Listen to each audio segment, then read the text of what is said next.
I said that there's a lot of women on this panel, so I we got need you. smaller Yeah, words. let me We're break this down. simple-minded creatures. Oh, we got a pearl on our hands over here. Women are delicate. Women are emotional. Women need help, whether it's emotional support, whether it's physical support. You know, we need attention. And all of these things, I agree with him. He said that women are difficult to travel with, and I understand that. You know, we get hungry, and if we're not fed, we get hangry. So I understand when he says women are children. And you know, if a guy has all the things that you look for, he might cheat. Yeah. So how can I be that mad if he cheats when it's like I picked him? She's basically announcing to the world, hey, I'm Pearl. I'll tolerate cheating. Please marry me. I've taken measures to preserve her star body for as long as I can. I promise to stand beside you, walk behind you, and be a reliable source of peace for you. Okay, what I want to talk about is pick-me's, pick-me women. All right, now, pick-me women is a term that is meant to describe women that tear down other women to make their self look more desirable to men. Okay, yeah, tear down other women and sometimes kind of like sort of devalue their self in order to sort of lift men up, to kind of like humble their self and tear down other women to make their self seem more desirable to men. Okay, they can be compared a little bit to, say, like the female version of a simp. Oh, okay, because there have been some guys online who say, oh, why don't we ever call women simps? You know, some women, you know, seem like simps. Why do we only ever call men simps? And I kind of think, well, the term pick me, I kind of think is describing a female version of a simp. Okay, they're very sort of similar things. And just like the term simp, the term pick me can be overused. Okay. Because some people in the manosphere, they will call any man they disagree with a simp. And some women specifically will call other women pick-me's, you know, just because they don't like them, just because they don't agree with them. So these terms end up being overused, and the problem with, like, when these terms like that get overused, they kind of lose their meaning. Okay, or people like don't understand the meaning, like if you start calling everybody something. Okay, but yeah, technically pick-me's, yeah, they tear down other women to make themselves more desirable to men, but also in some ways devalue their self. Like, an example of what I mean here is, say, like Pearl Davis. I know everybody uses Pearl Davis as an example of a pick-me, but she kind of is like one of the best examples. All right, it's like when Pearl Davis says, like, well, Pearl will, I mean, she constantly runs down women, modern Western women, to make herself look, you know, above the rest of, you know, the average woman, to make herself more desirable to men, but she also kind of devalues herself in a way, like when she says, like, she'll put up with being cheated on, or she'll put up with being treated badly in a relationship. Women act like this is the most unforgivable thing, that he is the ultimate bad guy, the ultimate demon if he does this. I'm sorry, sometimes you contributed to it. And women take no accountability for that. And that he wants to go to the bar with his buddies because you make that shit a hellhole. Because you are so unpleasant to be around. And that man forgives you for all of that shit, but you can't forgive him for stepping out once, twice. You guys are crazy. And like, I think women are more emotional. So like, yes, if you see a video of Andrew saying something which is harsh and naturally exaggerated for marketing purposes, it's going to trigger an emotion in you.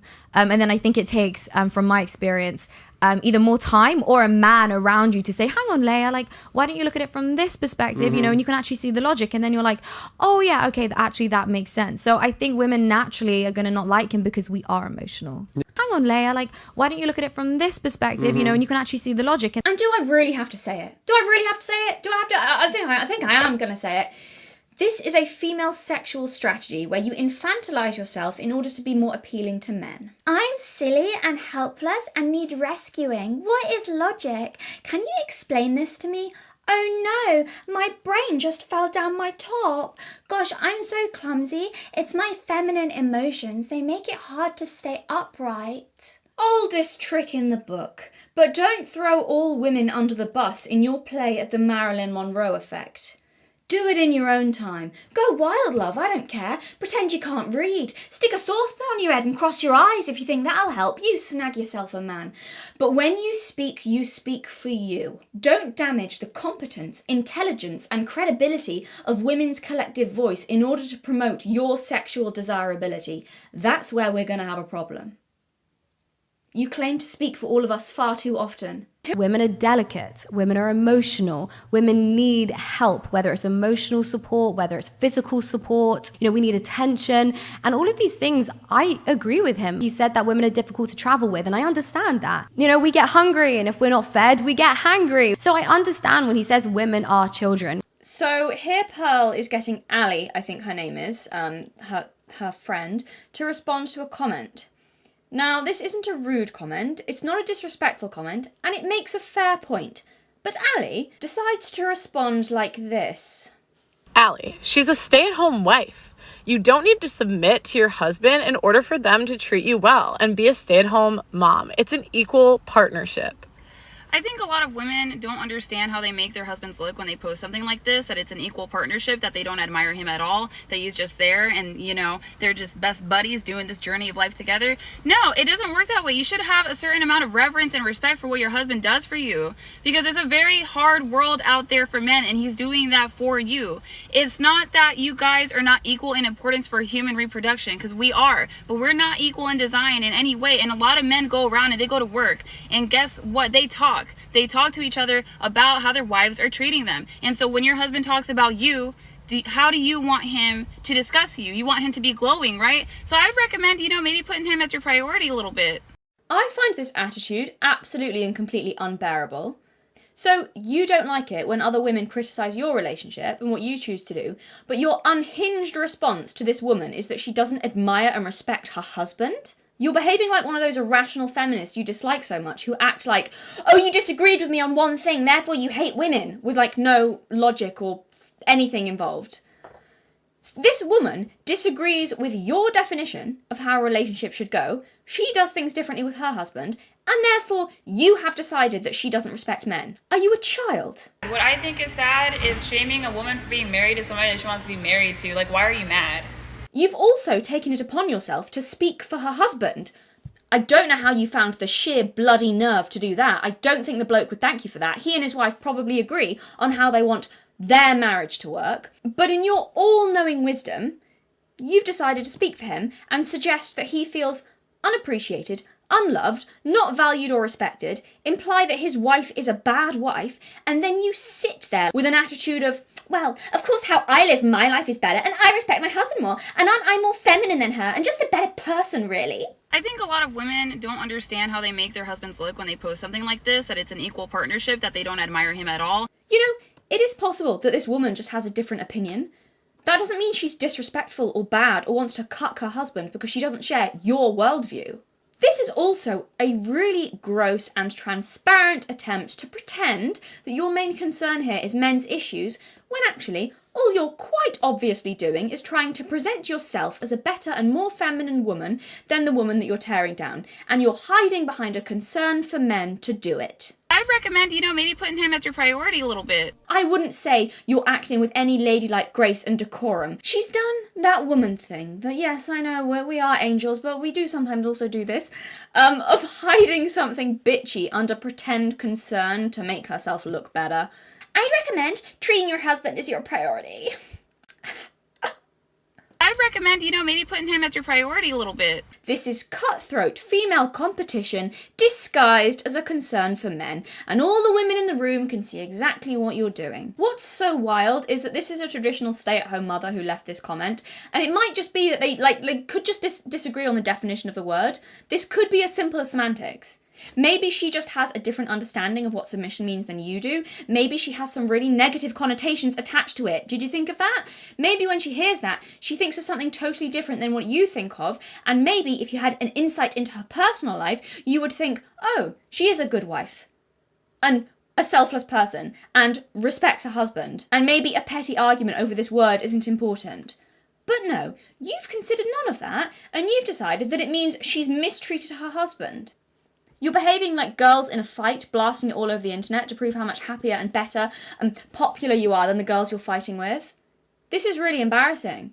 This is how girls behave, not women. Okay, so this is sort of a little bit as well why, you know, I compare, like, the pick-me to being a bit like a female version of a simp, okay? Because, it's sort of like, you know, having no standards, no self-respect, and saying that you'll be willing to be, you know, treated like crap, basically. Okay.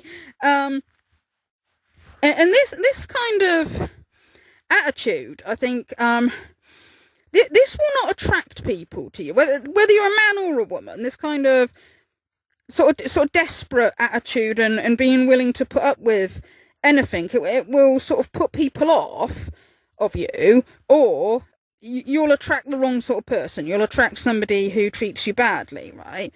And the reason why I say this kind of, you know, devaluing yourself and willing to put up with anything will put people off is because if you're saying that you don't have any standards, like, oh, you know, the guy, he can cheat on me, he can speak to me like crap, and I'll just put up with it. If you're saying that you don't have any standards, then, like, if a guy was to get into a relationship with you, he knows that he's not particularly special to you, like that you've picked him out of desperation and that you would have picked anything, and that because you don't think very much of yourself, you wouldn't stand up for yourself. You'll let yourself be treated like rubbish, so you've got no standards, okay? So that would make the person who is with you feel like they're not a very high value person. Like, if, say, like Pearl's saying, like, yeah, I'll put up with being cheated on, I'll be put up with, like, you know, being talked to like rubbish, or, you know, I'll just submit and do whatever you tell me to because I'm just so desperate for a man, I'll just put up with anything. That's going to make the guy feel like, well, he's not special. You didn't pick him because you think he's special. You picked him because you're desperate for anything, and that even if he was treating you badly, that you'd put up with him. Okay. So that, you know, that's one reason. And being sort of desperate, this repels everybody, okay? Men, women, like, people are put off of somebody if they're showing desperation, or if they're showing that they will be treated like rubbish, okay? There's that saying, isn't there? Oh, nothing more unattractive than footprints on your face, okay? Okay, so that doesn't attract anybody unless they are maybe some kind of predator or somebody who wants you because they know that you'll put up with anything. And she thinks what's holding her back is the fact that she's like 6 feet tall. I would say if there's one thing that's held me back in dating, it is the height. But I think it's because of her desperation, and they can sense it along with her low standards. And you know, if a guy has all the things that you look for, he might cheat. Yeah. So how can I be that mad if he cheats when it's like I picked him? Would you accept if he's just stepping up but not getting anyone pregnant? Are we married? No, you're in a relationship. I think if I'm being truly honest with myself, for the right guy, I probably would. How many times? I don't know how many times. She's basically announcing to the world, hey, I'm Pearl. I'll tolerate cheating. Please marry me.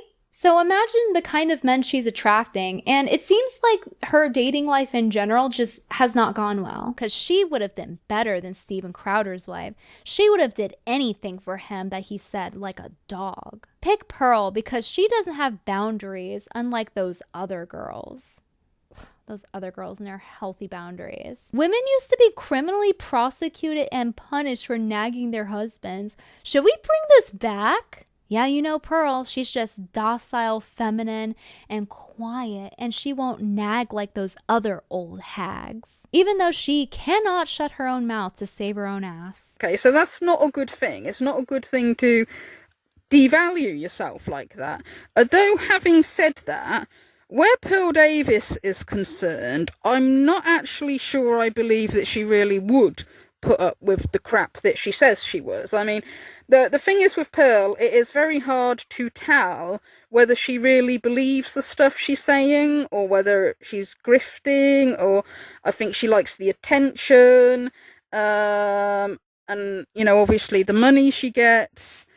So it's hard to tell how much how much of what she says is telling the truth, or whether she tries to make herself look like she's better than the other women by advertising herself as a complete doormat. But whether she really would be treated like a doormat in a relationship, I kind of have my doubts about that. Okay. So that is sort of like why compare it to like the female version of a simp. And there's the thing as well with like some of the like red pill, pick me, I'm not like the other girls kind of women. There's this real sort of bitchy cattiness with some of them, you know, about other women. And the ironic thing is that they're rubbishing other women to make it look like they're better, yet they're the ones that are being very unladylike and trashy. It's like, don't ask the next guy to wait for you, just sleep with him, ho! You ho! Stop acting like you're not a ho! So I said, you're a whale! You're a whale! You're a whale! There's a section of the internet with trad wives and, you know, conservative women. So one of them gets on Twitter and she decides to share how happy she is. Her name is Sarah Stock, and she goes, I won. Got a little ring, photo, standard Facebook shit. She just escalates. First person replied, another conservative creator. Emily Save USA. She goes, the ring size dead. Yeah, she's like, that ring's so tiny. Soon as she drops that, guess who jumps in? My girl Pearl. Yeah, probably. Queen of the married? Yes. Yes. All right. Now, our savior, single forever. The married queen of the married. I don't think the size matters, but I just wonder why men can't do nice things for us without it being a public thing anymore. And then Emily Saves America goes, size matters. You give it up for free, ho. Might want to sit this one out. Pearl comes back out of this because these two are arguing. Pearl's like, oh, I'm here too. I'm in the room. She goes, Morgan, you're a single mom with a public video admitting you have HPV. You may want to sit this one out too. God damn. Emily comes back and says, Morgan, your baby daddy abandoned you. You're raising a bastard child. But yet somehow, some way, you think you're better than me. Or anyone on this app. You give it up for free. Got left in the dust. And now you post rage bait on X to supplement the inadequacy of your monthly child support payments. Only on Twitter can someone be like, oh my God, I'm getting married. Fucking like you're in a conservative space where people are preaching like, get married. Someone's like, I'm finally getting married. You're a fucking slut. First off, fuck your bitch and the click you claim. So Morgan replies after, you know, they've been calling her a single mom with HPV. She goes, none of that's true, Emily. But unlike you, I don't lie. So here are the facts. You got fingered in the middle of a hotel lobby at a conservative event while everybody watching their families were around. You brag about having sex with married MAGA dads and doing drugs. You've been completely ran through by both single and married men in the right wing. You call young virgins losers and encourage them to have premarital sex, and you're pro-abortion. You're a disgusting feminist. Or with a Jezebel spirit who uses filters in all of her videos and lives in rebellion to God while grifting off the conservative movement, simultaneously trashing women who desire to live God-honoring lifestyles because their engagement rings didn't cost enough. But yeah, I'm the one who needs money. You gold-digging hoe. So yes, I am better than you, bitch. Bitch. She decides to jump in the comments and goes, my stomach literally turns when I see browns in a white country. They smell, they're rude, and they don't belong here. We're on X. I need the setting. Yes, but where did that come from? That's just X. And then Pearl replies, are these racist e-girls going to really pretend they didn't throw it back for black guys in college? And then Pearl goes, this is a timeline made in heaven. Pearl's first replies, yeah, she's bad, but Pearl, did she get in a relationship with a gorilla though? That's the real question. God damn. And then they posted a photo of her with her ex. Yeah. Pearl's like, stop being attention. And Sarah Stock says, once you stop getting ran through by black guys, it could happen to you too. Hey man, listen, I don't advocate for any races, but Pearl want to play in the mud, now she's surprised shit's dirty. So after she says you can have it too, Pearl goes, why stop here, Sarah? Live stream the wedding. And then one comment goes, Sarah, for fuck's sakes, just tell everyone if the guy who gave you the ring is brown or not. They're never going to drop it. Because most people, when they saw her with the ring, they say, don't be a black man. Don't be a brown man. Because they really concerned with that shit. And then Pearl gets really mad because, you know, people are bringing up her ex, right? Everyone knows your post was a provocation. I forgive you with the vile lies you told whilst playing innocent. And then someone replies, well, what did Sarah lie about? Pearl goes, my boyfriend's not black, he's Dominican. Hey, papi, I know black. Ain't no black. Papi, this not black. I know black. I know black. I know papi. I know black. I know black. No negro. Hispanic, okay? Hey, okay, say it. And then someone pops in, coming after Pearl. She goes, she literally wrote the same thing when I got engaged, laughing my ass off. And she posted a screenshot of Pearl shitting on her for posting a picture of her ring. And it turns out Pearl's got a long history of shitting on women for posting the fact that they got married and they posted a picture of their ring finger. I've never spent time on X or like even Pearl's Twitter to be even more specific. But when I browse just for like the bitch post all day long, Yeah. like she'll shit on women and modern women, but she's the biggest attention. She posts like 30 times a day, and she says like, "I love attention."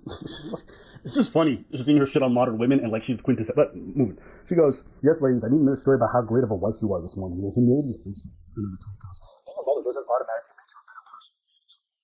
Is a all of you E-man calling women seem to be confident that your wife did not throw it back in college. Conservative women cannot help but use a relationship and children to build their brand. Hey, trad ladies, you are actually not a virgin on your wedding day if you got finger blasted, took it from the back door, did oral. You can get STD from all those things. You are not. It's just like tweet after tweet being like, fuck you women who post about being wives. It's like, girls just wanna have fun. Okay, I mean, Pearl is forever sort of lecturing other women how, like, what they're meant to be like to be attractive to men, and what standards women have to meet to be attractive to men. Yeah, and I'm not trying to sound horrible here, but she doesn't have a reputation of being the best at attracting men herself, and she really doesn't come across very, like, feminine or ladylike in her videos.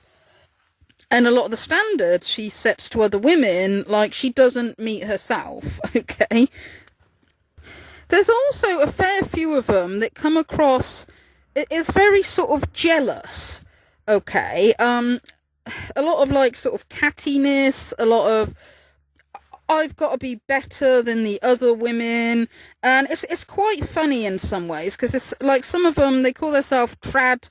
I'm not saying this about all the trad women or all the conservative women, by the way. I'm talking about a small few of them, well, the pick-me's, the ones that try to make out that they are better than other women, and it's really quite funny, some of the lengths they'll go to, when it's like stuff like dressing modestly, like, I've got to be more modest than the other women, okay? I do find this really quite funny. See, this is how women should dress at the gym. See, ladies, it's not that hard. You can do it too. Believe in yourself and stop being a whore. But yeah, the amount of try-hard in this is just sickening. I think that modesty in the gym is great. But you wouldn't catch me yelling at everyone like, see, look how modest and trad I am, unlike those other girls. See, ladies, you can get male attention like me by bragging about how trad you are. Look how modest I am, wearing makeup to the gym, so I can post a photo of myself being modest at the gym for attention online. Now, please like my photo. It is so desperate, so it makes sense that her and Pearl are friends. These girls are desperate pick-me's. They want male attention. They put other women down to get the male attention. And a lot of them act out of jealousy even though they do the exact same thing that they insult other girls for. OF Isabella took her... It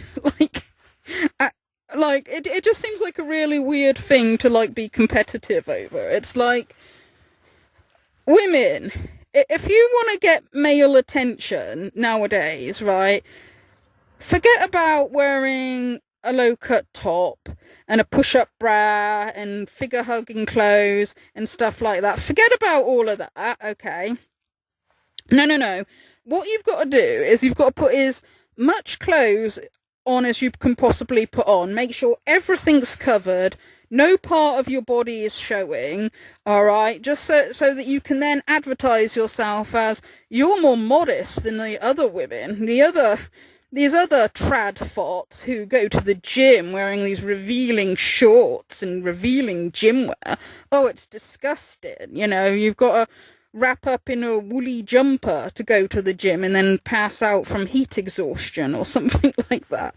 Okay, I just find that a really funny and really silly thing to be competitive over.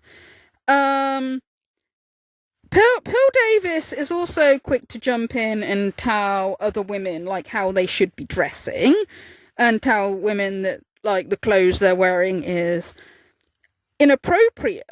But what's funny is that she will criticize women for wearing an outfit when she herself has worn the same outfit, well, a very similar outfit. Okay, so Pearl decide to hate. And Tay says, I have never seen women fight for anything harder than the ability to be naked. How is she naked? Let me just say this. I want to give her a round of applause for this figure, baby. Girl, you are snatched. You are snatched. So Natalie retweets her and says, I think they call this a dress. Okay, wah with the daggone white. She had to get warmed up, y'all. She's white. She's a white woman. You gotta let them warm up a little bit, okay? Because it's like, this was so sorry. This was a sorry joke. But I was like, no, you get no points for that one, Natalie. Then, of course, Pearl says, I don't care what you do, but you will not gaslight me into thinking that pose and outfit is appropriate alone. Women in media are so good at using their sexuality to get ahead. The men that I noticed, and also the men to be taken seriously, LeMayo. So Natalie just said, you know what? I gotta cut this heifer big. And then she took this right here, quote tweeted her, and said, okay.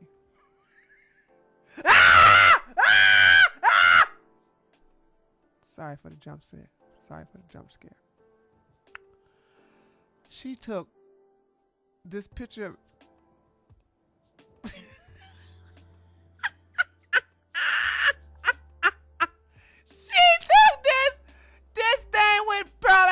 with her negative 32 A cup. Okay, look like she a little pregnant in here with the daggone, like the Lord have mercy. And listen, Brittany Venti told you that pink is not your color. Okay, so then Elon goes, he started doing a crying, laughing emoji face. Now, of course, I'm like, now I can see why he's on Natalie's page, but that's another story. So everybody starts clowning her, and even I jump in somewhere. Let me see, where's my tweet? Where's my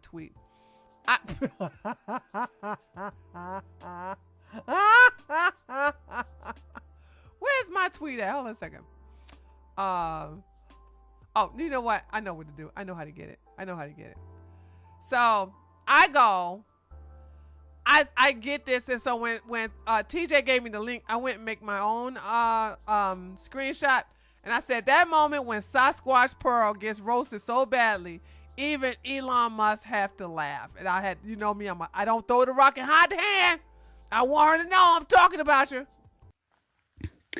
Okay, now, Elon Musk laughing at Pearl there would have most likely stung Pearl quite a bit, right? And the reason why I say that is because Pearl has really sucked up Elon Musk something chronic. Okay,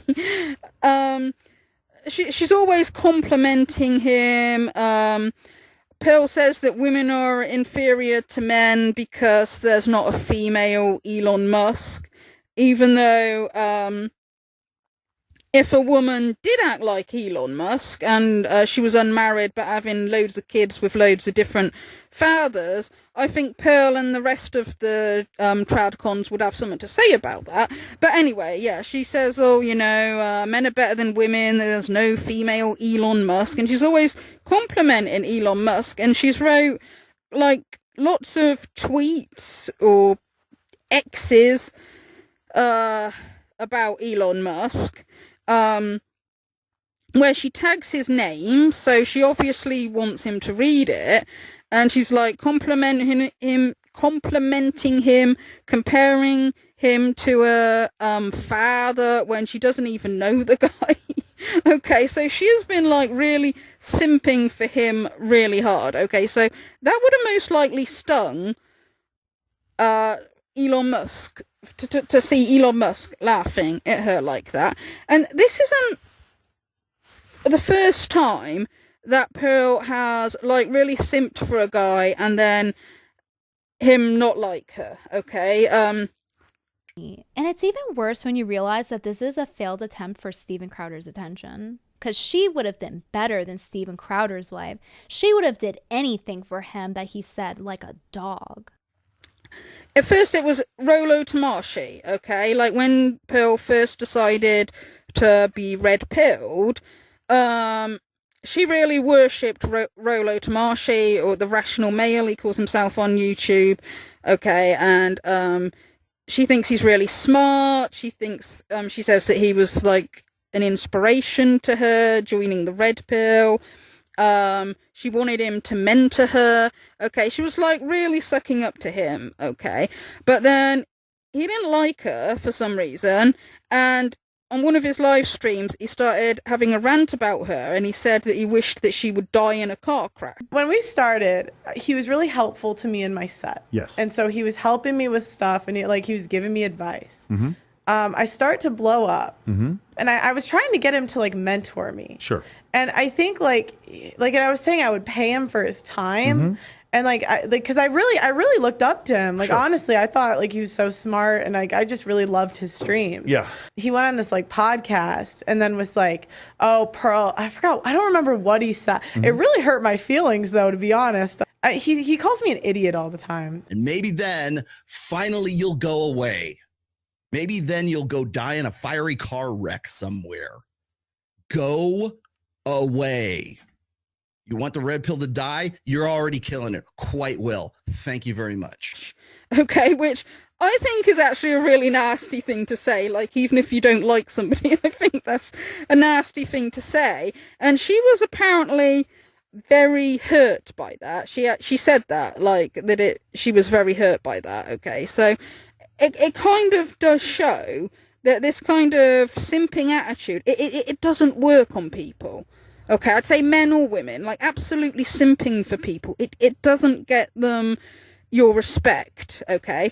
I think in Rollo Tomashi's case, like, he was jealous because, like, Pearl was doing better than him, because he calls himself the godfather of the red pill or something, and he likes to think, he likes to be the one that everything revolves around. He likes to think he knows more than anybody else. Like, when there's any gossip or anything, he likes to try to make out that he knows everything before everybody else. Okay, so Pearl, like, you know, coming in and, like, you know, when she started blowing up and doing really well, I think he saw that as a threat, and, like, she's a woman as well. So, yeah, that's probably why he didn't like her, and, yeah, it, like, really hurt her feelings, apparently. Okay. So, you know, the simping doesn't really work. A lot of people, they very often say that, like, if feminists, like, ever criticize, like, traditional conservatives, they always say that they're jealous, okay? Which, I mean, I kind of think is a bit of a lazy argument, because there might be some that are jealous, but, I mean, some of them, like, they do have really valid points, okay? I mean, I'm not very keen on the traditional conservatives, the ones that kind of circulate the manosphere. That's how I see them, you know? I mean, not all of them, okay, but, I mean, I've talked on my channel enough about some of the things I disagree with, like the ones that, will blame women for everything and, well... almost be like a pick-me for men. But they're not all pick-me's, okay? But, you know, certain things, like, I mean, once somebody's, like, start defending Andrew Tate or something like that, then, like, no, I don't trust them. The Try Thought Coalition does this bit where it's the haha women suck, am I right bit, and they love to do it, and it's their only joke. It's never funny, it's never witty, it's always the same joke over and over. Oh haha, women are better at complaining, and then Pearl's laughing it up. When I say that they only have one bit of teehee, women so stupid, this is what I'm talking about. I said that there's a lot of women on this panel, so I we got need you. smaller Yeah, words. let me We're break this simple-minded down. creatures. Oh, we got a pearl on our hands over here. Self-deprecation can be funny, but the whole women are so stupid, am I right, guys? That bit is so tired. Basically, Well, so at the representation, or rather the misrepresentation and degradation of femininity and by extension of women, initially coming from the left, you know, to be like a man is the only way to be strong, women give up your womanhood if you want to be taken seriously, and then a counter from the right, which I soon realised seemed to hold the same disdainful opinion of women and femininity, only in their view, rather than being seen as something women should revolt against and reject, as the left might argue. To them, they took for granted that women are by their nature weak and silly, though in their view, this is something women should embrace as their part in the natural order of things, secondary creations operating at the mental level of monkeys, incapable of rational thought because, you know, ovaries, and that we should grovel at the feet of men in overwhelming gratitude that they grudgingly share their world with us, undeserving, wicked, cold-blooded snakes as we are. And as payment for our general uselessness beyond the apparently pointless task of creating the next generation of human beings, we should happily and mindlessly make ourselves totally obedient and completely at their disposal and accept that our place is not truly as individual beings in our own right, but as secondary, as creatures created to accessorize a man's life, as shiny rewards for his achievements and to make his life more pleasant, expected to merely exist and obey, but never truly as autonomous persons in our own right. We're not people, you see. We're coins you can collect in a video game as payment for becoming powerful. That's all we're here for, waiting to get gathered up and bent to your will like dolls with wombs, with no trajectory or ambitions or dreams of our own in life other than to follow you and assist in yours. The spoils of the winners, with no say of our own, led solely as we are by hormones and an inability to think. Don't you dare tell me that that attitude doesn't exist. I'm not saying it's all red pillars. I'm not saying that at all. I know. I'm not saying that any more than I think that all feminists are man-haters, okay? But that attitude is there, and it is not insignificant. And, you know, certain things like saying to submit to your husband, you know, I don't agree with. Some of them, there's a bit of sort of white supremacy. In the comments it goes, my stomach literally turns when I see browns in a white country. They smell, they're rude, and they don't belong here. I've been in some dive bars. And then Pearl replies, are these racist e-girls going to really pretend they didn't throw it back for black guys in college? And then Pearl goes, this is a timeline made in heaven. Pearl's first replies, yeah, she's bad, but Pearl, did she get in a relationship with a gorilla though? That's the real question. God damn. And then they posted a photo of her with her ex. Yeah. Pearl's like, stop being attention. And Sarah Stock says, once you stop getting ran through by black guys, it could happen to you too. You know, and stuff like that that feminists have brought up, I think is kind of valid points, but everybody just says they're jealous. But anyway, people say this about feminists, and maybe it's true with some of them, but like I said, bit of a lazy argument. But I also think some of the pick-me's, conservatives, they can be kind of jealous of other conservatives who they think are more attractive or they think are more successful than what they are. there has been a disturbance within the Christian conservative ecosystem.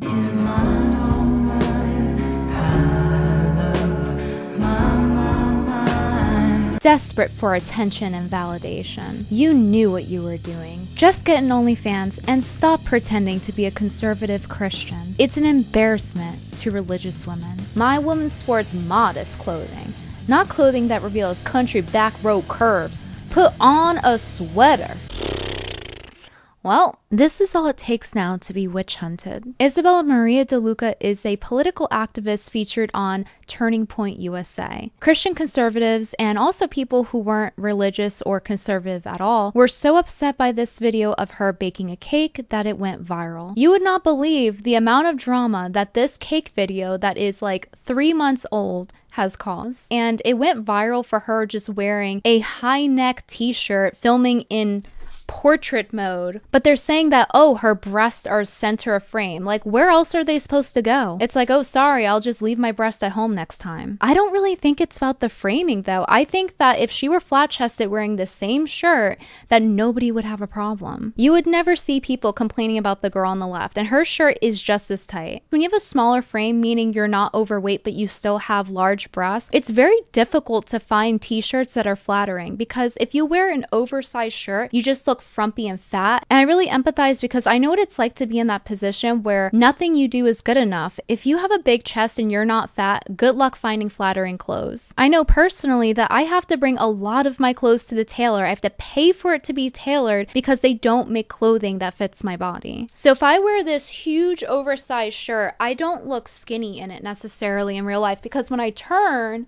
now I look obese because my chest is bringing the fabric out to here, which makes me look fat. Versus a girl with a flat chest, it looks like that, so they look skinny. So it's just really frustrating if you manage to find a shirt that flatters you and doesn't make you look fat, and then you get witch hunted for it. Nobody would be saying, oh, you knew what you were doing. They would not be saying that if she were flat chested and wearing the same shirt. This is really no different than when the left tries to cancel women who are curvy in media. Like, how dare Tomb Raider give representation for girls who naturally have that body type? It just seems like either way, you're being canceled for being beautiful. Even when, in both instances here, the women are wearing high neckline tops, but it's not enough. It's the same woke cult mentality, it's just on the other side of the horseshoe. I thought to briefly explain who Rachel Wilson is, she is part of this trad thought coalition, which are very involved with Cakegate. It's this group of women that virtue signal about being trad online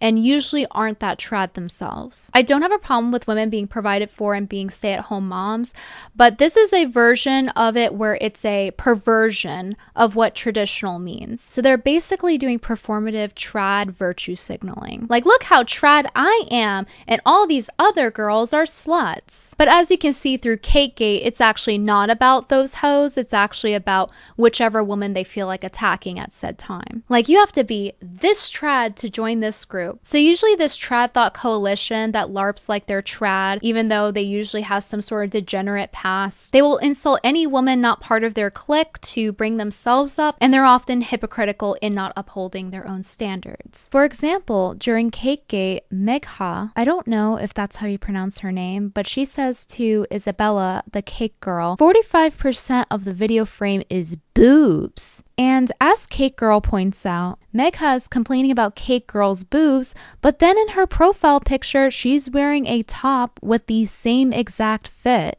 It's just that her boobs are smaller. This is what I mean when I say the trad thought coalition cannot uphold their own standards. Pearl obviously also had an issue with Cake Girl's modesty. So yeah, Pick Me Pearl is friends with Rachel Wilson, who is apparently into fitness, you know, a few times out of the year. But hey, two women who are desperate for male attention, I can see why they get along. So is it really about modesty and fighting for Christianity and conservatism? Or is it about being jealous and bringing other women down to bring yourself up because they're not part of your trad thought coalition? The trad thought coalition will all be friends with each other, hate on every other woman on Twitter for not being as trad as them, but it's okay when they do it. I can't show it, but in Pearl's video, it's this one, Pearl Learns to Knead. She's not even wearing a bra and her nipples are poking out of the shirt. Pearl, the queen of modesty, talking about, I deem this appropriate for a wife and mother. Pearl here says, to be honest, the entire conversation about modesty is truly an attack on Christianity.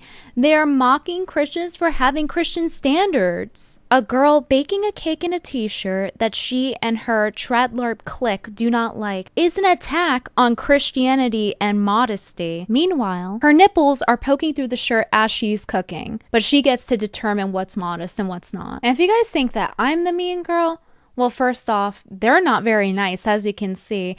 And I don't think that people that are like this, that are pick-me's, are entitled to someone being kind to them.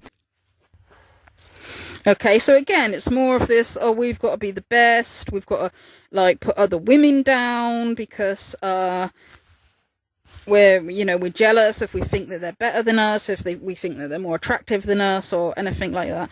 Now, Rachel Wilson, Andrew Wilson's wife, I mean, she's one that very often has made her appearance on the Whatever podcast, and she's very critical of modern Western women, and so is Andrew Wilson. And again, these people are such hypocrites. I mean, they sit there on their moral high horse, making out they're morally superior to other people.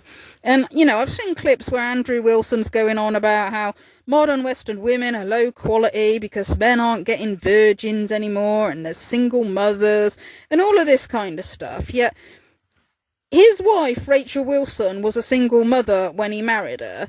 And I believe she's got I think it's 5 children by 3 different dads. And when she got pregnant with Andrew Wilson's baby, he made her take a paternity test, okay, because, obviously there's a bit of lack of trust there.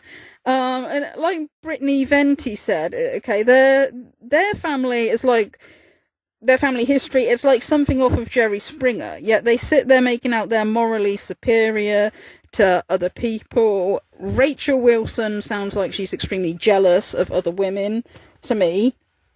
And there again, you get this but we've got to be more trad than the other trads, and we've got to be better than the other modern Western women. Yeah, really, they're not that great. Okay.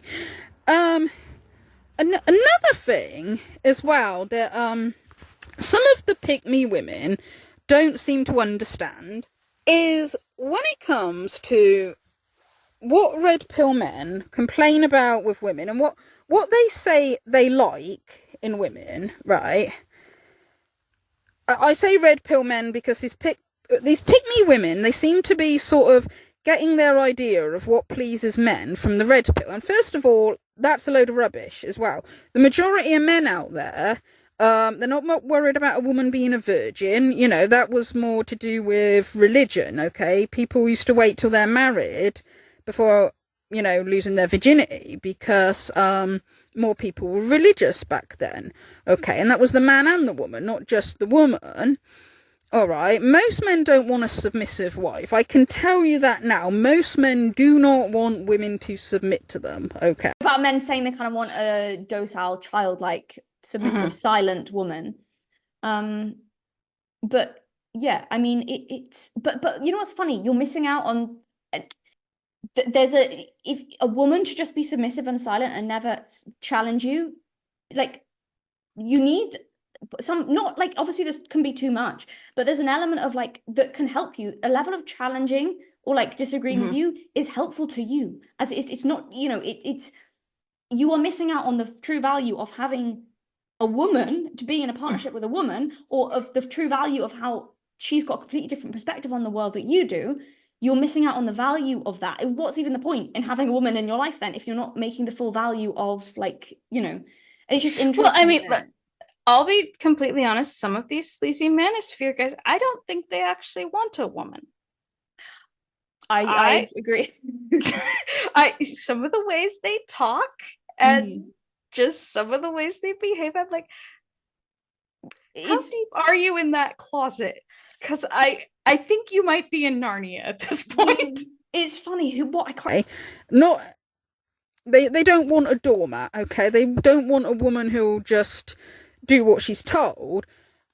It's the red pill men that do, because they're incredibly insecure, a lot of them. And it's not I'm blaming people for being insecure, but it's when people's insecurity harms other people. Okay, if a guy's insecure about relationships, that might not be his fault. But if he's gonna demand that the woman submit, shut up, then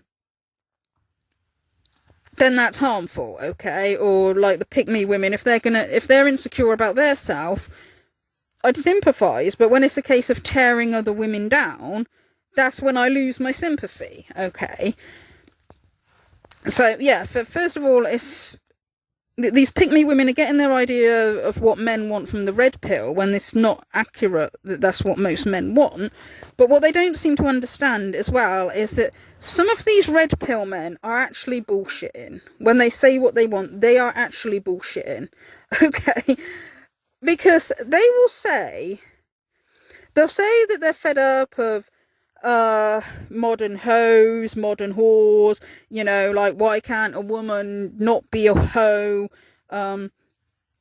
They want their submissive virgin wife, yet some of them that say that are then going around sleeping with the promiscuous women, okay? Like, say, like, is it Walter on Fresh and Fit, like, going and getting that sex worker pregnant, and it's like, don't they say sex workers are for the street, you know? But it's like, this is what I mean, they're bullshitting. And it reminds me a little bit of, one of the criticisms that men have about women, men in the manosphere have about women, is that they say that some women will say that they want a nice guy, but will end up friend-zoning the nice guys and go out with the bad boys, or if they're with a nice guy, end up dumping him and then pick a bad boy, and then say stuff like, oh, there's no good men out there. Okay, this is one of the criticisms that the guys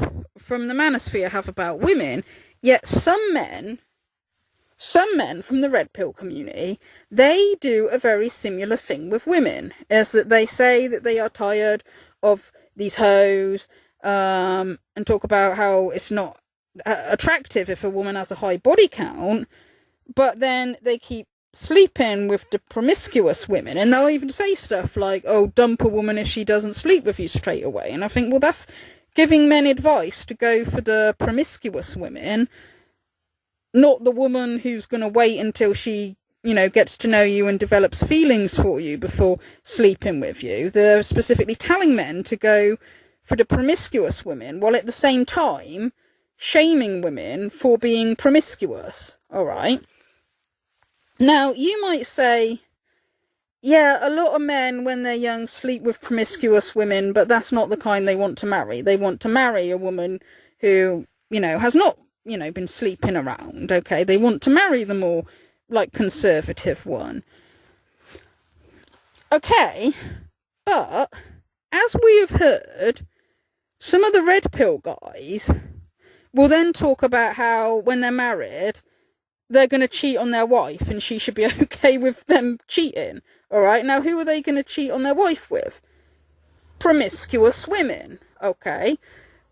So when they say they respect the women that don't sleep around, they are lying, okay? Some of them, not all of them, some of them, they are lying. Because if it's a case of, oh, they'll marry you if you're, you know, the traditional woman, and they'll have kids with you, and the woman can have the traditional role of raising the kids, cleaning the house, cooking the tea and all that, but the guy's going to be out sleeping with promiscuous women. That means he's not respecting his wife. He's using her as a servant. He's out banging the promiscuous women, or the bad girls, that excite him, while his wife is being a doormat and being at home, doing the cooking his tea, cleaning his house, raising his kids. And I'm not saying that most men are like that. They're not. But it's just some of the red pill guys. And I do also think that guys in the red pill that have that attitude probably won't get a traditional woman or any sane woman go anywhere near them. Anyway, apart from maybe one of these desperate pick-me girls. Okay. Now, there is a word for,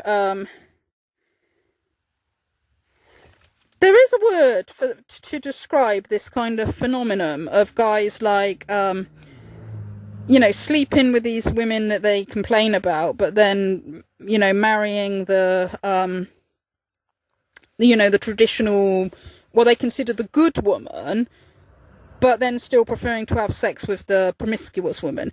The term they call it is a Madonna whore complex, okay? And thus, the Madonna whore complex is born. Now, my theory was that the Madonna whore complex had so much to do with the relationship towards your mother. Was born from potentially the relationship you have with your mother, at least probably one of the main ways, or the relationship with your mother had a lot to do with the men who have the Madonna whore complex. First though, let's explain what is a Madonna whore complex. So Madonna refers to not the singer, but the Virgin Mary, Madonna, Virgin Mary. And whore is, well, pretty self-explanatory. Now for a healthy man, he shouldn't have a problem with falling in love with a woman, adoring her, respecting her, and feeling sexual attraction to her. Sounds normal, right? Well, so a Madonna whore complex is different. Quoting Wikipedia, in psychoanalytic literature, a Madonna whore complex, also called a Madonna mistress complex, is the inability to maintain sexual arousal within a committed and loving relationship. First identified by Sigmund Freud, who called it psychic impotence, it is a psychological complex that is said to develop in men who see women as either saintly Madonnas or debased whores. Men with this complex desire a sexual partner who has been degraded, whore, while they cannot desire the respected partner, Madonna. Freud wrote, "Where such men love, they have no desire, and where they desire, they cannot love." Your first love affair, in a very simplistic way, is your parent. And but if a mother says, "Oh, he adores me, I'm going to use him," right? So I'm going to make sure, "Oh, you're very cute, you're very sweet. Does mommy look good? Why don't you pull up my dress?" And pretty soon, there's an involvement that goes too far and too long. And now I'm getting jealous that you have a crush at school. You know, so now it's complicated and contaminated. And you're right. So now I download that erotic romantic story and I take it out into the world when I'm 20 years old. And now I'm confused. I'm conflicted. But, you know, so maybe I can love you, but I can't have sex with you, but I can have sex with you and not love you, right? So sometimes we'll see this splitting in these men where they can, their answer to this intrusiveness is to split off sex with non-committed situations. I think this is interesting, and I think you're seeing a lot of that in the manosphere as well, and I'm going to go into that later, but it's fascinating. But yeah, it's basically the women that you love and respect, and you're like, she's like an angel, but you see her as so angelic and pure that like the thought of sexuality just turns you off, because you're like, oh no, I adore this woman, she's magical, she's like a unicorn, she's sacred and pure and holy, and like, wow. But like, she's like a wife, but you can't have sex with a wife. Oh my god, am I having sex with a wife? Oh, no, you don't have sex with the Virgin Mary. But then those whores over here, oh, I hate them. They're so embarrassing, they're so disgusting, degrading, but like, I'm so sexually attracted. They turn me on so much, but like, they're filthy, they're disgusting as women, like, gross, grimy, they're such, like, I have disdain and disgust for them. But like, that's my thing. It's kind of like that. You don't respect them. The women you respect, it's a turn off. Lack of respect, now that's a turn on. And so I began to think that the Madonna whore complex could be a result of if you've had a mother who has blurred boundaries with you. If you have a mother who's been so overbearing, who's begun to act more like a partner. So basically, you mummy's on a pedestal for you. You're like, I love mummy. She's wonderful. She's amazing. She's an angel. And you see her as holy. She's like an angel. She's like she does all these mummy things for you, and she's so overbearing as mother, and she does everything for you. But she's also blurring some of those boundaries, appropriate boundaries. There's a bit like putting pressure on you to behave more like a partner, maybe, whether that's emotionally or it's crossing some lines. It's gonna weird you out, probably, whether consciously or not. So this was one of my inklings that potentially that I could see a reality where if you've grown up with a mother like that, if you then get into a partnership with a woman, well, what happens when you're in a partnership with a woman? Well, she starts to act like a partner. Who else has acted like a partner? Well, your mother. Your mother tried to act like a partner with you.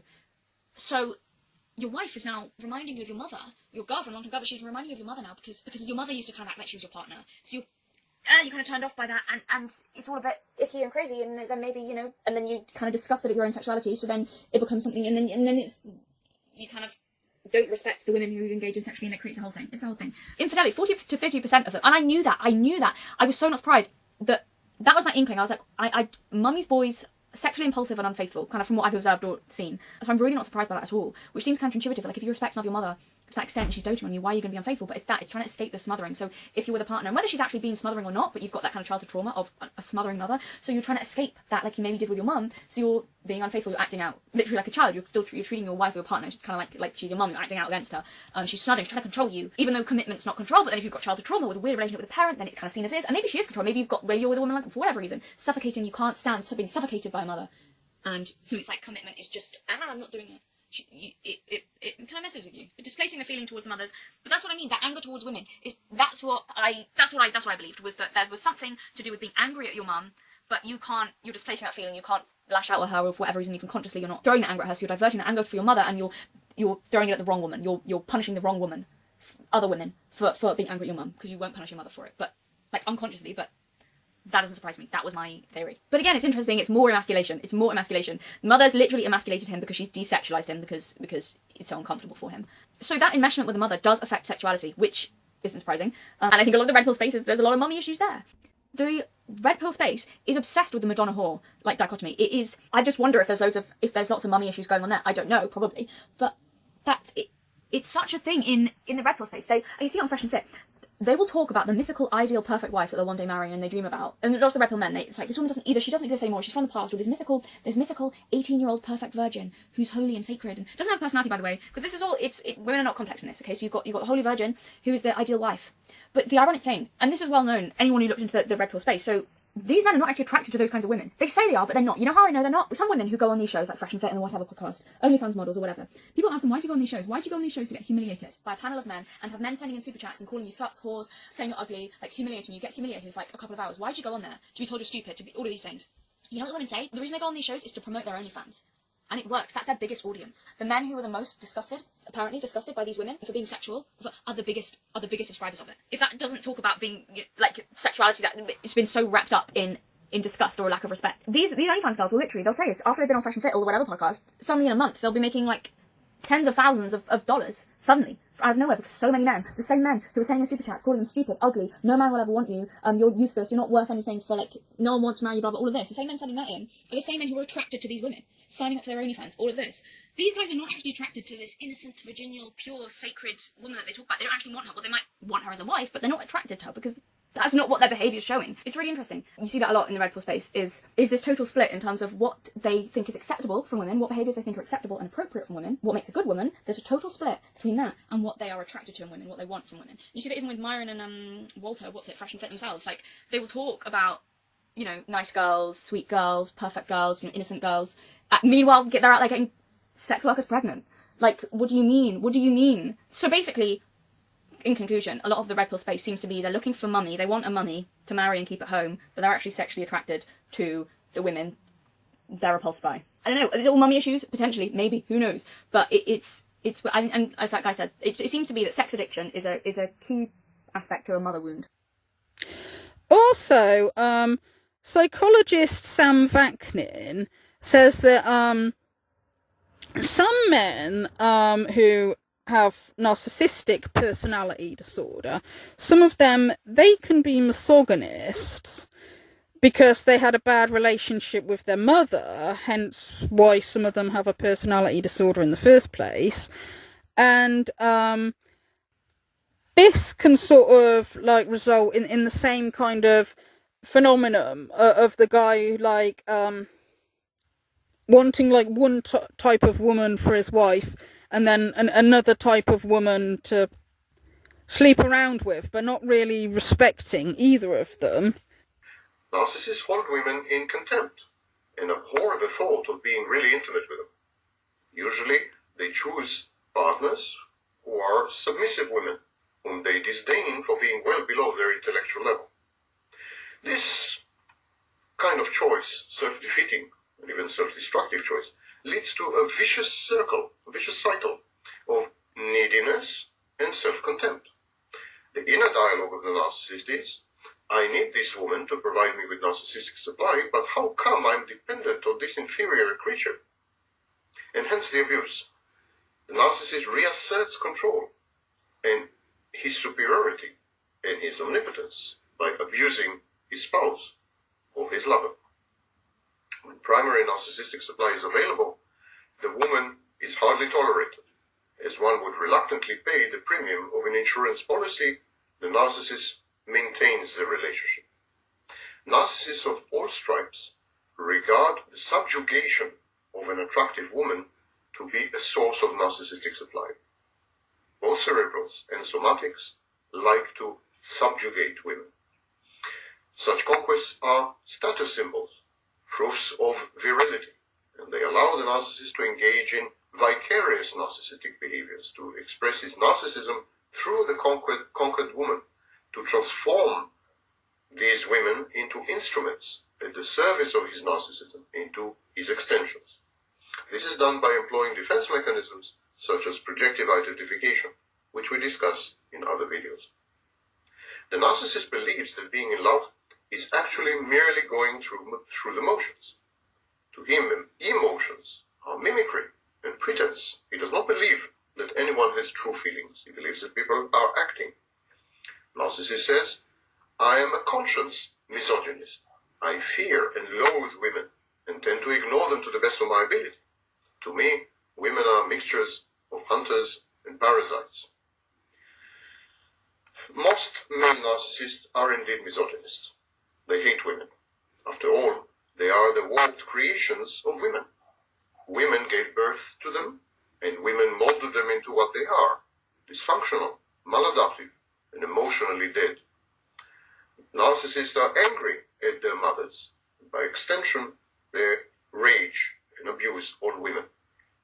Narcissist attitude to women is naturally complex and multi-layered, but it can be described using 4 axes. A woman is either a holy or whore, a hunter parasite, a frustrating object of desire, or a unique creation. Narcissist divides all women into saints and whores.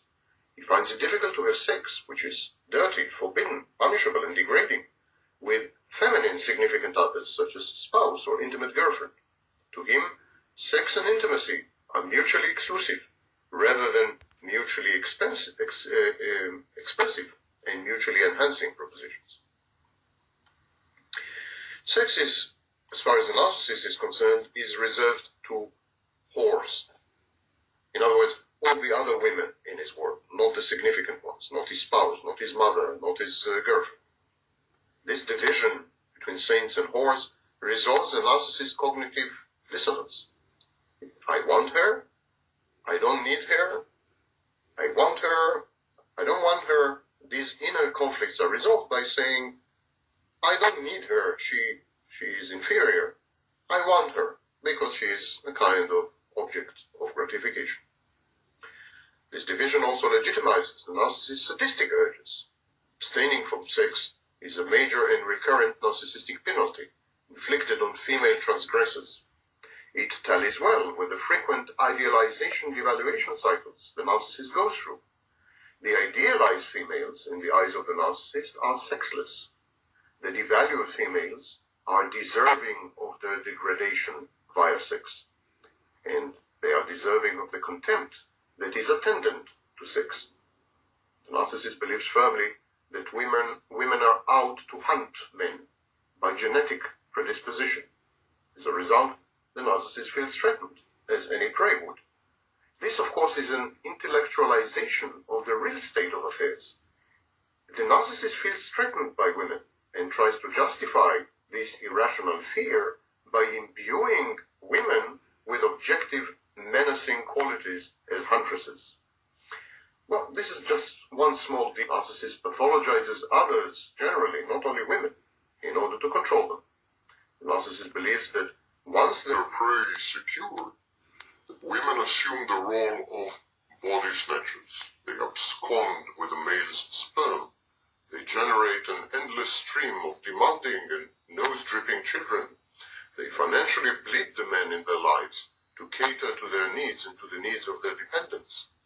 Put differently, women are parasites, leeches, whose sole function is to suck dry every man they find and tarantula-like decapitate him once no longer useful. Is this a reflection of the narcissist's behavior, or what? Yes, true. The narcissist projects his own modes of behavior, his own traits, onto women. This, of course, is exactly what the narcissist does to people. Thus, his view of women is mere and absolute projection. And this is another reason why it's bad for women to be a pick-me girl, okay? Because they're always trying to be sympathetic to the men, regardless of how the men act, and trying to take accountability off of men, regardless of what the men do, and put blame on other women to, again, raise themselves up to make themselves look better than the other women. But they're not taking into consideration that sometimes it's the men that need help. In some circumstances, it is the men that have got problems.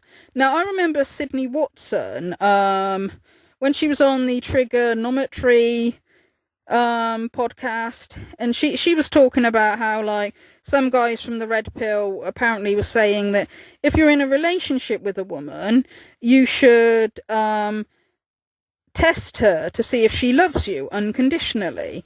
And like some of them were saying, cheat on her, and if she stays with you when you cheat on her, it means she loves you unconditionally. Okay. And of course, Pearl Davis and I don't know, some other woman she was talking to, as usual, jump into the men's defense and like slagging off this, because Sydney Watson said no, she thinks if a woman stays with you when you're treating her badly, it's because you've got like Stockholm syndrome or something like that. And Pearl Davis and this other woman were saying like, oh no, it's just because you're selfish. You know, if a woman's not selfish, she'll like stay with her husband and won't break up the family. So again, taking accountability off the man, putting the blame on the woman, when we are talking sometimes about men that have issues. Okay, if a guy feels the need to test you to see if you love him unconditionally, there's something wrong with him. Okay, that's not normal behavior. Okay, and I've said before in like previous videos that I don't think unconditional love is a good thing in a partner, because what I think it is, these guys who want to test a woman to see if the woman loves them unconditionally, what they're looking for is a mother. They're not looking for a partner. I think they're looking for a mother. All right, because a love between a mother and their child is meant to be unconditional. All right.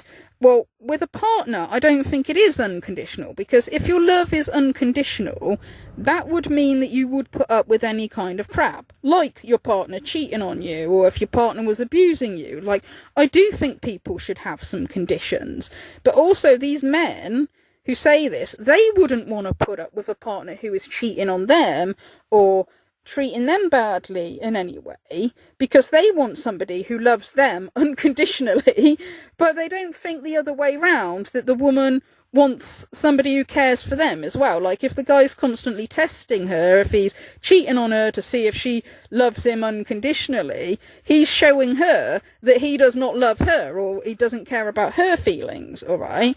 And it's his own insecurity, all right? Now, speaking of insecure men who treat women badly and pick-me women who have absolutely no self-respect, that brings me to a next couple. Donovan and Devon Sharp. Okay, now, this couple, I mean, it actually makes me cringe. It actually makes me really cringe. Like, if it's true, like how their relationship is, it's actually really kind of disturbing, right? Now, you know, if Donovan is telling the truth about how he treats his wife, okay, because some people say they don't think it is, they think that it's put on, that really, she might wear the trousers at home, but he's just sort of puts on this sort of act on his channel. I don't think so. I think the guy is a very, very insecure guy, but he disguises it, as a lot of these guys do in the red pill. He tries to make out he's an alpha male. He describes himself as an alpha male. He treats his wife like crap because he's an alpha male. And you know what he had an absolute go at his wife for? What he lost his temper with his wife over? Okay, like, you won't believe this. This is ridiculous, right? And this goes to show, like, what I mean when, like, I say they're insecure. Listen to this. I'm in my gym. We have a fully stocked gym in the garage. And a FedEx guy drives up. I guess he's delivering something to us. Well, our garage door is to the right of our front door. So the guy starts to walk, and he's like, oh, I guess I'll just deliver it here to the guy in the garage instead of having to squeeze it into the front door. So he comes out, you know, yeah, I'm delivering XYZ. I'm going to sign for it. Devin comes into the garage. He's like, wait, what's going on? Yo, I lost it. She's like, what's happening? What's going on? I said, get your, and dude, in front of the, I said, get your ass back in the house. Yeah, but I have to, I said, get your ass back in the house. Get in there. And she left. Now, a lot of guys would say, what's the problem with her coming out and finding out what's going on? When she takes that position, that says to the FedEx guy that she is the authority. I'm here handling my business, handling this business where two men talking, but then the woman comes in and wants to know what's going on, meaning that nothing happens unless she says so. Okay, that's it. He was insecure that he thought that a guy delivering a parcel would think his wife wears the pants and that she's, like, in charge just because she came out to ask what was going on. That's it. Like, the parcel man wouldn't have cared, okay? But if it's true that Donovan Sharp had a go at his wife in front of the parcel man probably left thinking, like, oh my god, this is a horrible guy that treats his wife really badly, okay? And, you know, this Donovan, like, he doesn't care about how that makes his wife feel. Like, I mean, I can't imagine, like, I mean, that would make me feel awful if somebody had a go at me in front of other people like that. I mean, you know, I feel very sorry for that Devon, because I think, like, she really can't have any, like, self-esteem to put up with that, okay? And I kind of think, that Devon, she must know, she knows that the reason that Donovan Sharp treats her like this is because he's a very, very insecure man, okay? To be worried about what a parcel man thinks of you, or everybody else thinks of you.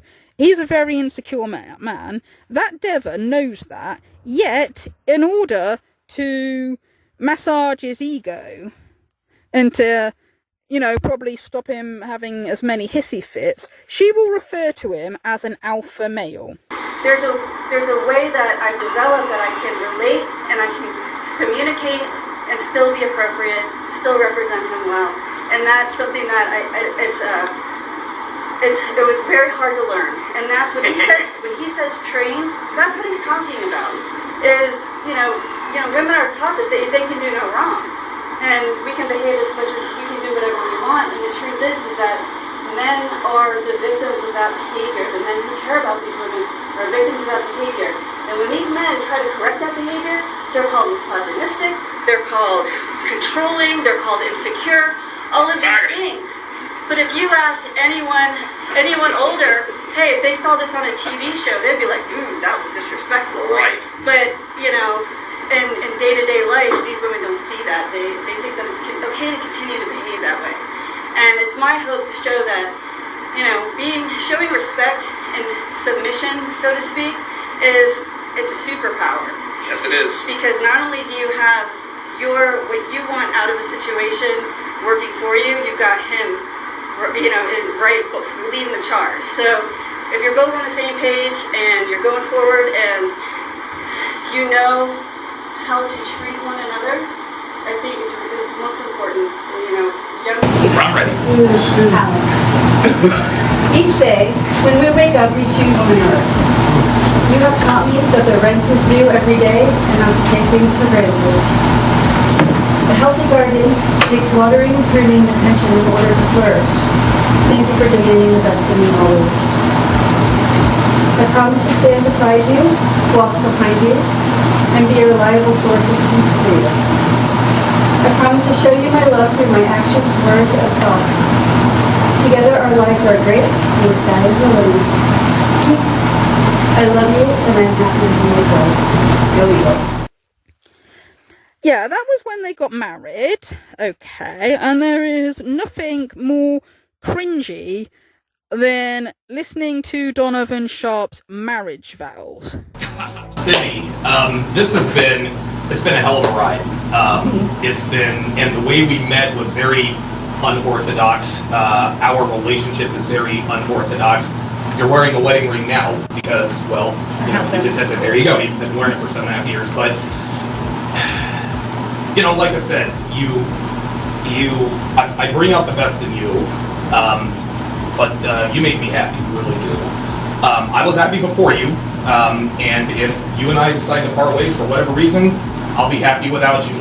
But I am very, very glad to have someone like you in my life. I've been successful in many ventures in my life, and I've never really had someone like you. I really haven't. I'm glad that I made you into the woman you are today, and I'm glad that you continue to hold that standard.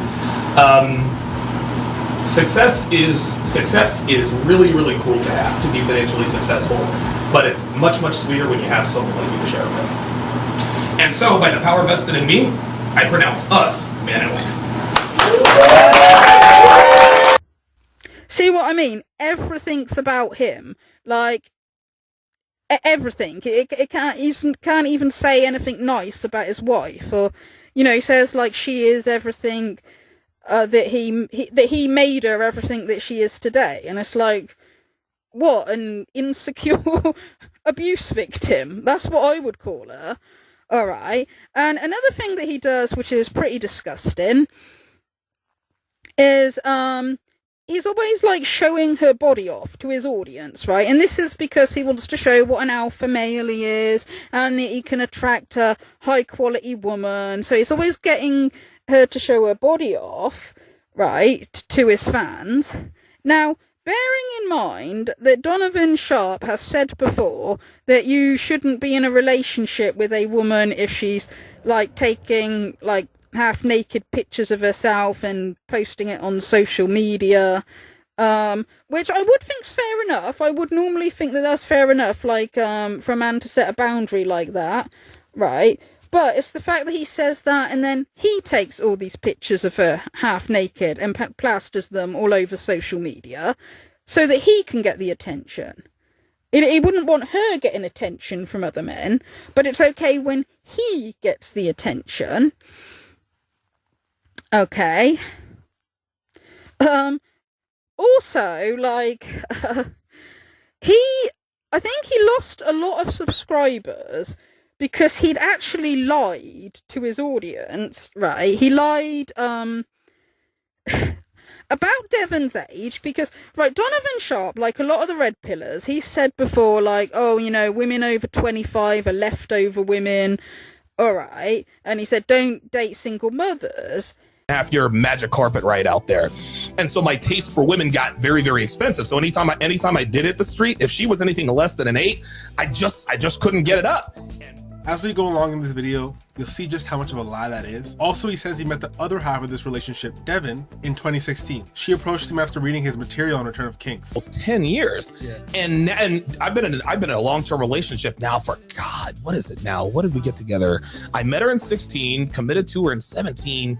We're at the 3-year mark. It's been almost 5 years since we met, man. Wow. Man, that's incredible.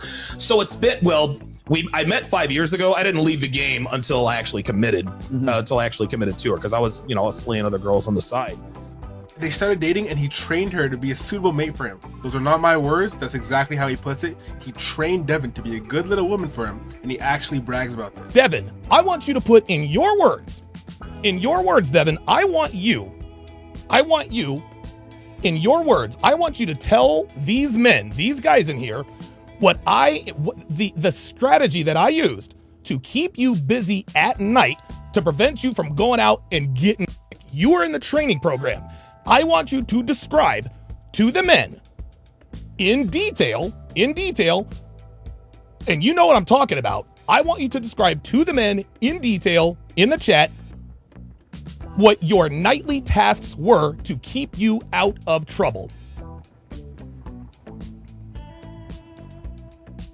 In this snippet, he's quite literally bragging to his audience that he had to employ training tactics for her to stop her from going out and meeting up with other men. Not only is this humiliating for her, but you either think of her so lowly, or you're dating a woman that's actually that low and you have to do that. Either way, it's a lose-lose. But for some reason, to him, this is an epic display of alpha male training, but to any well-adjusted person, it's a man with serious and deep insecurities, possibly mental issues, taking advantage of a desperate woman. I'd say a desperate woman, not to disparage, but as a matter of fact, because these tasks were not rational or simple by post-wall women, they get married all the time, but the men they get married to are very low value. They're beta males, they're pushovers, they're not real men, they're not the men that arouse these women.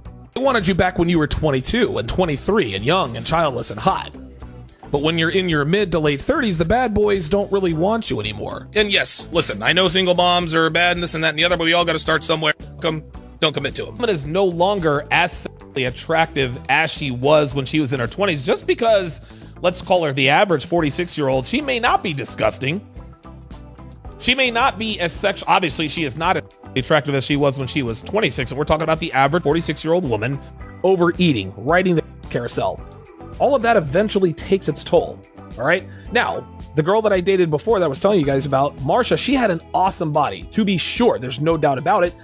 But even that didn't push her or any of the other cougars I messed with past a 7. I've never dated a cougar who was a 10, never dated a cougar who was a 9, never dated a cougar who was an 8. They were all mid to low 7s. You can pretty clearly see this guy hates the idea of taking an older woman seriously, a single mom seriously, an overweight woman seriously, and let that woman be all 3. That's like a cardinal sin to Donovan. Here's him making fun of a couple for just that. That's why this explains why David West is as weak as he is. But yeah, David, listen, man. I'm not trying to be mean-spirited, but you married a single mom. Like, come on, man. Now, like I said, you can have those standards if you want, but now we gotta look at you. If you're claiming the girl needs to be fit to be with you, why do you have a Shrek physique? Another very common theme with this guy right here is being a complete hypocrite. One of the many instances of this is him insulting and making fun of people for being overweight or out of shape when he is just as, if not more, out of shape than the person he's insulting. You got 10-inch arms and tits. Men don't have tits. No, they go to prison where they get fucking. Fuck yeah, where they get f***ed up. Oh, shit, that's what happened. Oh my They go god. to prison where they get raped. Men don't have what now? What are you laughing at? This is like me laughing at a joke at the expense of small channels.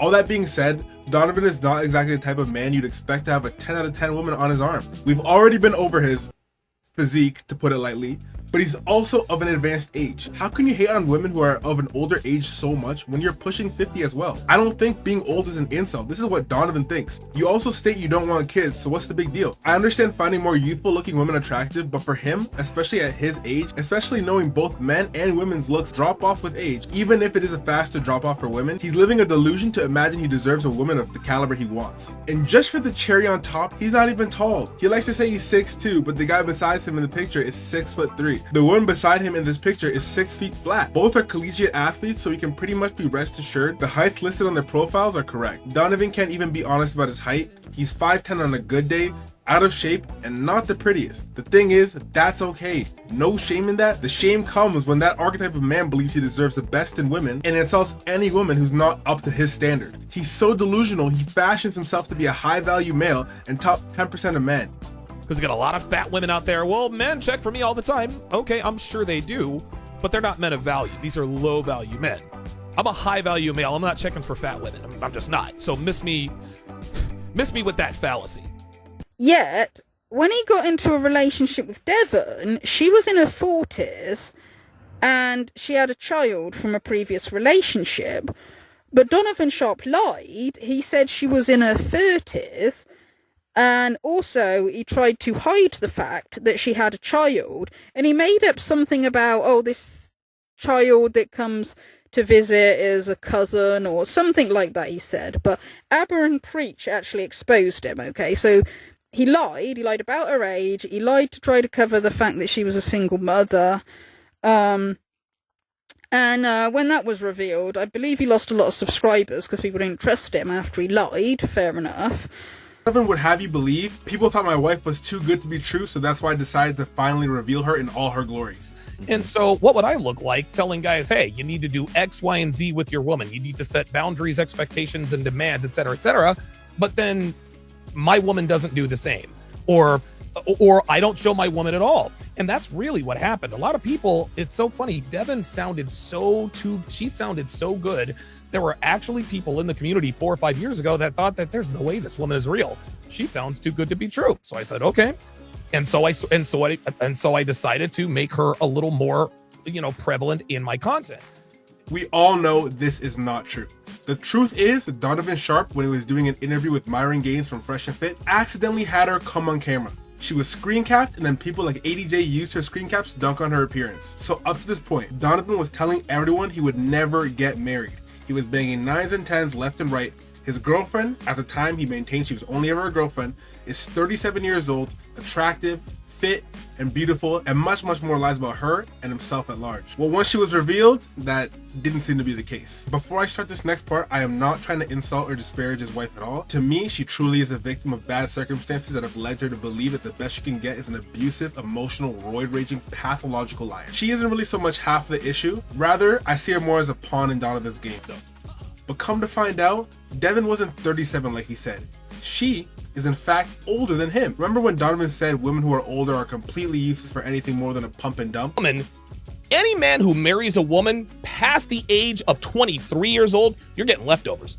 She gave all of her best sex to the alpha cats. That's what happened. They wanted you back when you were. That's a beautiful display of self-hate because he was really talking about the specific category of women that his wife falls into. Remember when he said he only likes fit girls, you know, the typical 9 to 10 look? Well, his wife objectively has the body of someone's auntie, to put it as respectfully as I possibly can. Also, even though she is a victim in this in my eyes, she's the one choosing to allow him to lie about her for his own gain, so at some point she does have agency in this. All that big talk about I only deal with attractive women, I can't even get it up for anyone over an 8. But your girlfriend all dolled up and ready for a podcast looks like John McCain. Ladies and gentlemen, we've dealt with a lot of fraud, a lot of scammers, and a lot of inconsistent people here on this channel. This guy might take the cake with just how observable and documented what he says doesn't line up with his actions. Last but not least, all this talk about how single mothers are the scum of the earth. No one wants them. The guy who settles down with a single mother is a beta loser and has no options. Well, Cassie would have the world believe that she's always been this doting, dutiful, oh, you know what? No, Cassie West has been ran through. Cassie West was a single mom when she married David West. Cassie West chased bad boys. She's a Karen that was ran through like everybody else was a single mom. And this explains why this explains why David West is as weak as he is. But yeah, David, listen, man. I'm not trying to be mean-spirited, but you married a single mom. Like, come on, man. That doesn't make you a bad dude. And Cassie, you being a single mom when you married David, that doesn't make you a bad person either. Just understand that it's out there. And let's not pretend that Cassie, I'm talking to you here, Cassie, let's not pretend that you didn't take the typical route that most modern women take. And David, let's not pretend that you're some apex alpha male. Like, come on. Like, we both know what this really is. When you're the guy who's settled with a single mother who's older than you. We see on his Instagram, he's been in damage control, just rampantly posting about this woman everywhere that he can lately, after the MGTOW guys at MGTOW Dictionary Channel exposed to who he is exactly and what's going on there with his relationship. So he claims she is in her late 30s, and that is not the case. She's 44 years old, almost 45 years old. So we have the public believing that she is in her late 30s, as Donovan discusses again. How is a guy who lied about marrying a single mom? Again, I knew that Donovan was lying about this. I'm the first person that put it out there. I was on the phone with the dude one night. There was a little girl in the background.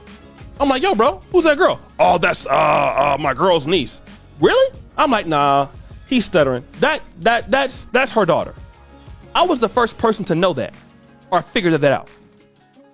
All this talk about how you'll never take a single mom seriously and how you're so above that. Well, since this kind of information is a matter of public record and you and your wife are public figures, checking her bankruptcy application, we can see what the word is on that situation. Take it away, Red Pill Examined. Do you have dependents? Yes. Does dependent live with you? Yes. Dependent's age, 10 years old. Dependent's relationship to debtor 1.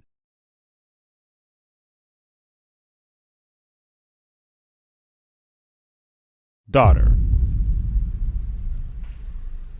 Again, I don't have an issue with this at all. People like whatever they like, but these are the standards that you held other people to. So why are you the exact same person you claim to hate? One of the first YouTubers to expose Donovan, Red Pill Examined, had a beautiful verse to describe the next portion of this video. The lips of truth shall be established forever, but a lying tongue is but for a moment. Proverbs 12:19. Donovan strung together a web of lies so vast and heavy, and when he got tangled up in it, he began to feel that pressure hard and quick.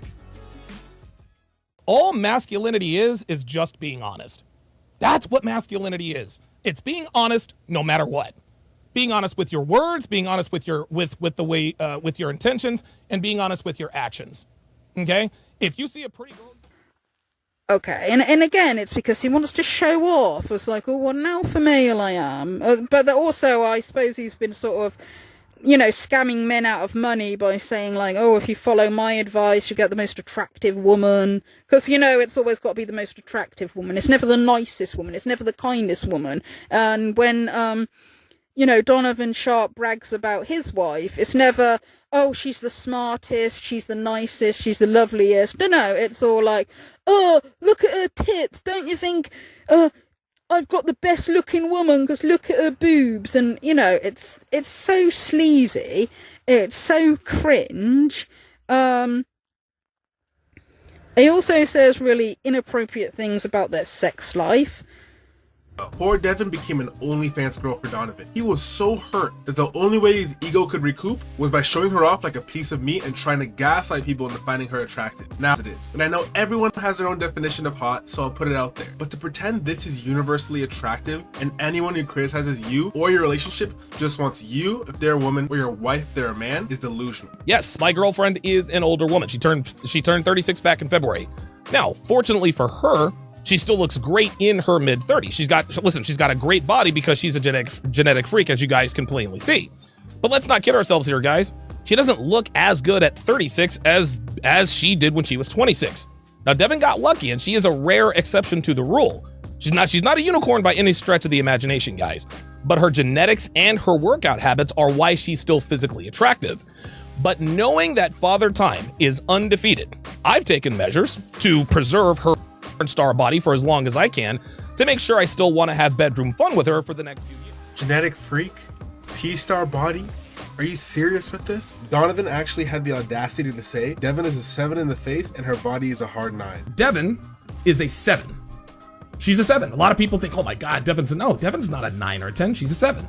Her body is an 8 on her worst day. On her best day, her body is a hard 9. Maybe even a little higher depending upon what she is wearing. And then later on, we found out she was 44 years old. We were all like, whoa, wait a minute. No such thing as a 44-year-old 9.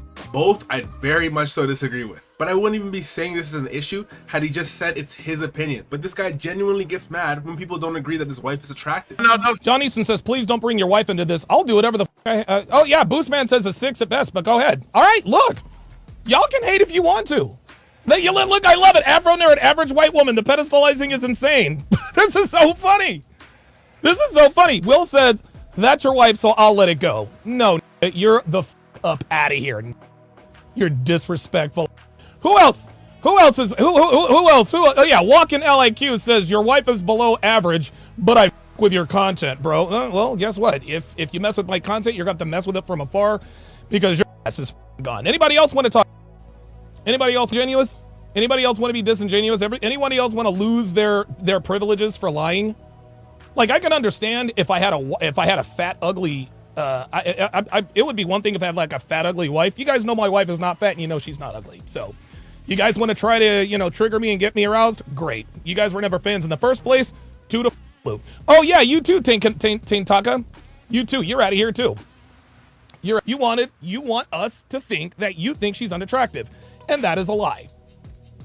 Guys, listen, I am not going to tolerate dishonesty in my chat. It'd be very easy to produce records showing that she has no kids or dependents, but you can't. This is Donovan's attempt to damage control, and he does it through gaslighting the audience, but it doesn't work. Because we can literally see your wife and see what she looks like. That is not the body of a 9. I'm very sorry. If that's the case, what's Kim K? Devin unfortunately doesn't wear her age very well either. That is objectively not an above average looking woman, if 5 is average. Going back to the guy he made fun of earlier for dating and marrying a single mom, he called old dude a beta and a loser, said his wife slept around and she's a single mom. Well, you're in the same boat, mister. Everything you said of her is true in your case, right? Furthermore, if we did a poll on who is more attractive, every last person would say the girl on the left by a landslide. It's beautiful to see all the terrible things he said about someone else's wife come back to bite him in the most humiliating of ways. Donovan is so desperate to fulfill his cuckold fetish of other people finding his wife attractive. Not only does he show her off constantly on his social media, and not in a respectable here's my beautiful wife way, but in a here's the female I train and she's my property.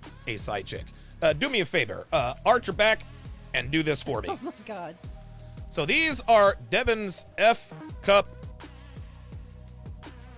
Little higher. Yeah, there you go.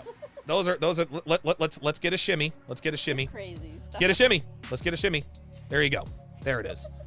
There it is. It's funny. He thinks he's even making her wear a Donovan's property shirt. Did somebody say receipts?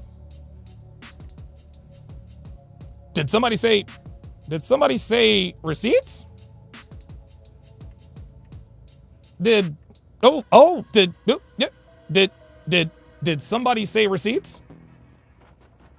Oh no. Devin's huge perky E-cup. Did somebody say receipts? Did somebody say receipts? Oh, there's Devin's pert, tight ass and her strong back and those beautiful legs. Did somebody say receipts? I'm sorry. My bad. My fault. And no, I'm not a foot guy. I'm not a foot guy. Oh, nope, not a foot. Did see, now I'm glitching out. Oh, dude, when Devin comes downstairs wearing nothing but hoops, heels, and lipstick, y'all should see my like. You can see how uncomfy she is with everything. No girl wants to be paraded around like a trophy to help you maintain your fragile image and stroke your ego. She no doubt represses those feelings because she feeds into all the stuff he spells about single moms. But her body language betrays her. She's uncomfortable. Sad thing is, she could get a better man than Donovan, just by virtue of Donovan being such a scumbag. Sure, single moms have it harder than the dating market, but Donovan isn't the average guy. He's 10%, but not 10% of the best, rather 10% of the worst. Anyone can find better than that, single mom or not. In the video, you can see she's not in good shape. She has fake that Donovan paid for, and as he puts it, to give her a severance package in case they ever break up, so she has the chance to maybe find a high value man. And that's actually one of the secondary reasons I got her a set of fake. One, because I just wanted her to have fake. It's better with fake. The second thing is listen, she's 46 years old, and should I decide to leave, I wanted to at least give her a fighter's chance to maybe find a guy of minimal value. Very, very tough to do at her age, but being in good shape, having nice firm fake increases her odds. Even if it's minuscule. The reality is obvious to everyone except for him and maybe Devin. He probably likes fake, but of course he's doing it so he can use it to show off to other men online, maybe help him recoup some of his course sale. Okay, now that must be awful for her. It must be really embarrassing for her. She cannot be happy about him blurting out stuff like that, okay? That's really, inappropriate. Okay, so I feel sorry for her. I mean, that Donovan Sharp, he almost makes me want to gag. He is that freaking disgusting. And this is why it's harmful to be a pick-me, okay? That's why.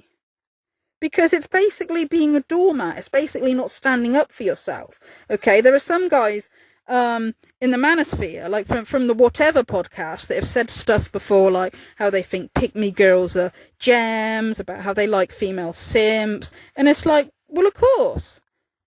These are the same guys that have told women before that they should, if they're in a violent relationship, that they should endure beatings. They were dismissive when Hillary Crowder claimed that she'd been abused by her ex-husband, Steve Crowder. They were dismissive of that and seemed to think she should just put up with being treated like crap.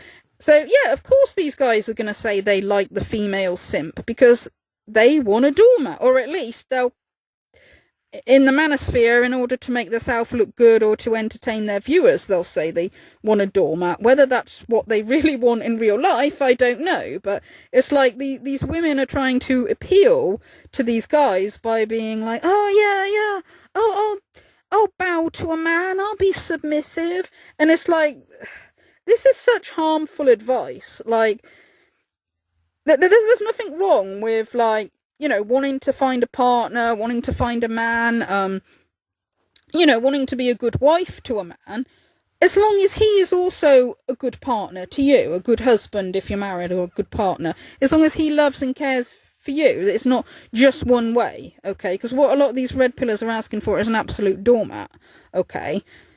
And I am in no doubt that they would treat women badly, okay? Like, their advice they give other men is to treat women badly, alright? So that would be why it would be extremely harmful to be one of these pick-me women. You know, I've seen comments before, like, when on Fresh and Fit, they had, that Charleston White on there that was, like, bragging about, gang raping women. And, like, you know, of course, Myron Gaines is absolutely fine with it. It's like, you know, why not? He likes Andrew Tate as well. Like, I mean, gang raping women is being serial rapists. There's nothing wrong with that. And on that very same video where, Charleston White was bragging about raping women, there was a comment in the comment section. I can't remember exactly what it said, but it said something about, oh, you know, I understand what you men are going through. I sympathise with the problems men have. And then they said, and I'm a woman, by the way. And this is an example of why us women don't like the pick-me girls, okay? Because, and to be clear, I'm not saying, oh, there's anything wrong with a woman sympathising with men's issues. That's not what I'm saying. But I'm saying this was a video where a guy was bragging about raping women, okay? And Fresh and Fit, I mean, their channel was nothing to do with men's rights anyway. It's like, I mean, their videos are just basically, oh, Myron Gaines chucks a 304 off, or Myron Gaines triggers feminist with his facts, or, you know, just crap that these guys watch because they want to make fun of women. It's not men's rights, okay?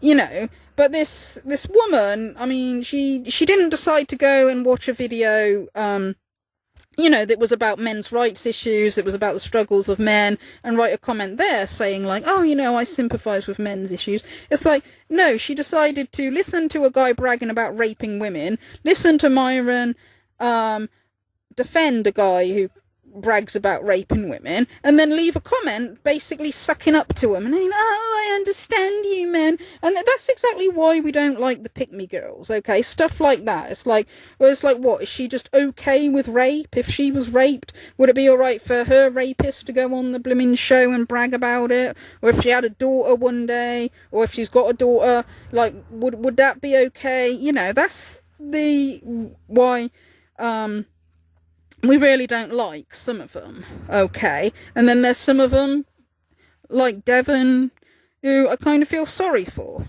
okay? But anyway, that's all I've got to say about that for now. Thank you for listening.